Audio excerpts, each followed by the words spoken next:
Hello and welcome to Cape Ann Report. I'm Greg Bover and I'm your host this week. My guests are from the Cape Ann Chamber of Commerce, CEO Ken Riehl, and 2017 President Sara Young. Welcome. Thanks, Greg. Great to be back here. Good to be here. Sara, let's start out with you since you are the new president. But you've been involved with the Chamber for a long time, is that right? I have actually. I actually started my Cape Ann adventure at the Chamber as an intern, summers during college, and after college I was hired by the then director, Mike Costello, to be the Economic Development Manager. So I've been involved with the Chamber since about 2001, and it's just actually thrilling and a real honor to now be representing the Cape Ann community as the president. So I'm excited. It's a new year. I think the Chamber had a very successful 2016. There's just, I know from my involvement with the Chamber, there's a tremendous amount of things that are going on, all the programming, and Right. we're only going to have time to hit the high points. Right. But Ken, why don't you tell us a few things? Yeah, let me do a little recap. Last year was a fantastic year for us. You know, we do so many events around Cape Ann, both for our members and the community at large. We literally do over 50 events. All of our networking events, we have usually 1 or 2 a month. We have a very strong business women's group now, and we had a fantastic sellout luncheon last year with Adrienne Haslett Davis was just remarkable. She's such an amazing woman with an incredible story. That was a wonderful event, and we had some guys show up, which was awesome. One at my table. Oh, very good. So I wasn't the only guy there. No. It was really great. We did the block parties last year for the first time ever, and those went very well. We're looking at doing them again this year. We're talking to the city about that. We were a lead organizer with Cape Ann Plein Air, a week-long event really spotlighting the incredible arts heritage that we have here in Cape Ann. That was great. And we're already well along in planning year 2. We literally started planning that in November, a few weeks after we finished year 1. And so we're getting that whole schedule and the organizers back together and putting the plans out there now for Cape Ann Plein Air year 2. It was just a remarkable year, and the license plates, not yet here, but we did hit the needed number last year to get them all into the registry, and so that was done in the May timeframe. The registry's been working with them. We're told that the license plates are made and that they have actually been delivered to the local registry offices. So we are looking for that letter in the mail any day, and we get so many people calling us every day, rightly so. Where are our license plates? But literally, it should be any day now. And these just for people who may not have heard about it yet, these are Cape Ann license plates that anyone can get for their car. Yeah. Right. So let me just do a little background on that. Thanks for the prompting, Greg. Design represents Cape Ann, so it's the 4 communities, of course: Gloucester, Rockport, Essex, and Manchester by the Sea. The artist is out of Rockport. We did a public design competition, Annalise Babson. We loved the design. Mm-hmm. The proceeds from the plates will actually go back to the community through a foundation, a separate foundation that we set up called the Cape Ann Community Foundation. So as you pay for the plates, it's $40 every other year. That will come into the foundation, and the board of the foundation will determine how those monies go back out to the community in support of promotion of the region, economic development, and education. And so the board has been meeting for almost a year now in getting all of the granting processes up and running and figuring out how we will notify the community about these opportunities. We don't have the money yet from the registry, but soon after the plates are available, the first set of funding should come in, and then we'll start to look at how that funding could be let back out to the community. So it's very exciting. It not only do the plates show our pride and love of Cape Ann and help to promote Cape Ann as an incredible destination, but the proceeds will go back in supporting everything that we do here on the Cape. Yeah, and we're looking to still get about we need 3,000 in the next 2 years. Well, actually, we have 5. We have 5 years. Great. So A few more years, yeah. so they will be available, but we're excited to get the first 700 on the road. So that's just a few of the things that happened in 2016, but let's talk about 2017, your year, Sara. Yeah. And tell us about some of the things that are coming up. I mean, I know there's the big dinner dance. We have the Just big, a couple of weeks. that's right, January 28th. This year we're going to be at the new Beauport Hotel, which we're very excited about. And this has really traditionally been a signature event for the business community on Cape Ann. We still have tickets available. Mari Martin and her band are going to be there for later in the evening after dinner and a few speeches. Looking forward to some great music and dancing. But it's really a great opportunity for us to celebrate what's happened and look forward to 2017 and bring in the new board, myself included. So get your tickets the 28th.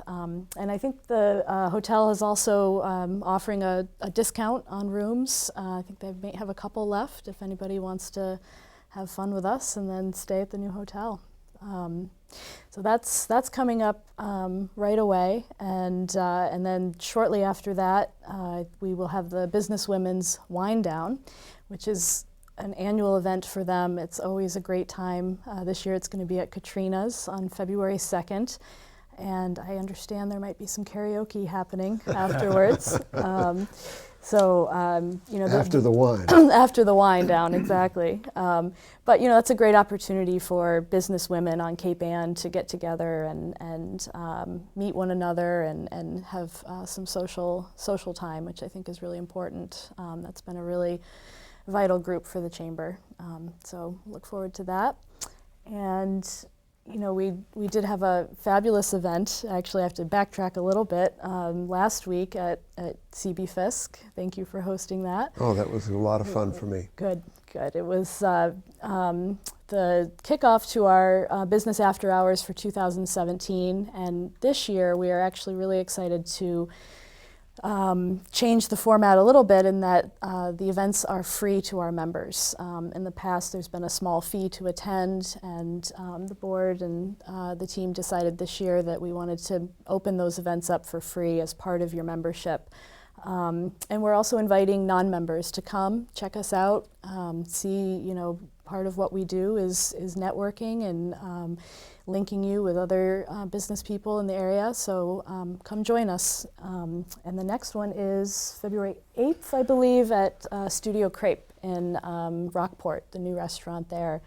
It's gotten great reviews, and we're excited to take the group there. It was a really good opportunity for me just to give people an opportunity to see what we do. Yeah. We didn't figure we were going to make any sales out of the evening, Right. But still, it's very important, I think, for all of the business people in Gloucester and Cape Ann in general to know each other and to find out what we have in common, things that we can collaborate on, and just understand where we're all coming from. So it was an important event from my side of it as well. Oh, and glad to hear I'd that. like to encourage people to go to them too. Great, yeah.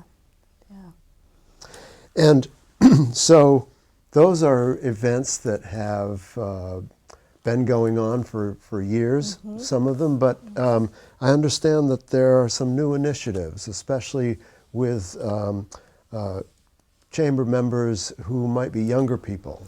Yes, we have a new group. They're called Next Generation Cape Ann, and it's a group of primarily, under 40 business professionals on Cape Ann who have been meeting pretty regularly over the last several months to look at how they interact not only with the Chamber, but with each other and the rest of the business community. We had a fabulous first kickoff event at Jalapenos, I think back in December, and it was a really wonderful opportunity to see that there are other young people here on Cape Ann that are extremely active in the community, care about what's happening, and running their own businesses or working for some of the bigger companies on Cape Ann. I think one of the things we are starting to experience maybe in a bigger way than we have the last 10 years is literally the next generation is starting to take over. There are some businesses where the sons and daughters of longtime established companies are starting to take over, and they're trying to figure out how they fit into this business community. And I think the Chamber has been a great resource for guiding them and also giving them a voice. So we look forward to working with that group. They have a couple events planned. They have their own Facebook page, Next Generation Cape Ann, so definitely check it out. It's a So exciting not group. only generational transition, but also entrepreneurs who may be coming into the region. Absolutely, and Ken has been meeting pretty regularly with the city and a couple other organizations on developing some co-working space on Cape Ann. A grant has been received to do some feasibility study on where that might happen. Ken, you might want to chime in a little bit on that. We actually are part of a steering committee, and that the city is part of, the EDIC here in Gloucester, UMass, Endicott, and some other important non-profit and entrepreneurial organizations, including Maritime Gloucester. And so we've been meeting for over a year and really looking to develop other kinds of jobs and employment opportunities in the city, and encouraging especially entrepreneurs and innovation. And the development of co-working space is a relatively small but meaningful and significant priority of that steering committee. So we just recently won a grant, small grant, to assess how we might do that best in Gloucester and for the broader Cape Ann. So it's an exciting win for us, and it'll be a priority of ours this year as we look to do other kinds of things here in Gloucester. And sort of along with that, one of the seminars or workshops that the Chamber is looking at doing this year is entrepreneurial spirit, with a focus on in-home businesses. So providing some resources to them in accounting, insurance, and marketing, those types of things. So it probably would be like a day-long seminar where people who are startups or working from their home can come learn about some best practices and things like that. So I think along with all the networking, the Chamber is also there to create this environment on Cape Ann that's building a better environment for business.